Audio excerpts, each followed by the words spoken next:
està fatal. O sigui, cada vegada hi ha molts retards. No et pots fiar dels horaris. Ha generat com un odi cap a la Renfe des de part de la població bastant gran i clar, ser treballador o funcionari d'aquesta institució jo crec que deu ser bastant complicat. Els 300.000 usuaris que viatgen en Rodalies a diari es veuen afectats pels retards constants en el servei. Al llarg de l'any passat es van detectar un total de 800 incidències greus, des d'avaries als trens fins a problemes amb les catenàries a les estacions. Les incidències, però, no només afecten els usuaris, sinó que també tenen impacte en els treballadors que operen en el servei. Asseguren que es troben insegurs, amb massa càrrega de feina i poc acompanyats psicològicament. Les agressions a l'entorn de Rodalies s'agreugen a Catalunya. Aquest territori acapara el 75% dels atacs a treballadors ferroviaris de tot l'estat espanyol.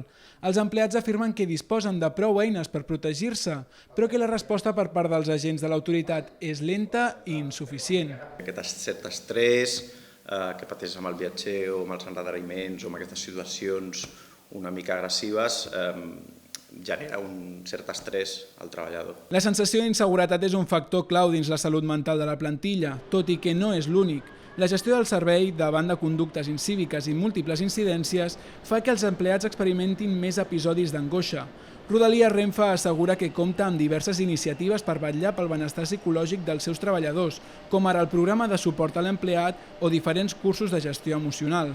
Hi ha problemes que has pogut tindre una agressió, un atropellament d'una persona, tot això, i això no es fa amb una visita i amb dues, necessita un seguiment.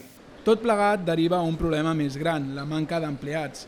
Aquesta escassedat es veu reflectida des dels operadors regulars de Rodalies fins als mateixos professionals encarregats de vetllar per la salut mental de tota la plantilla. La gent que ve aquí es té que formar i quan està formada ja comença a saber com es té que fer un bon manteniment, se'n va.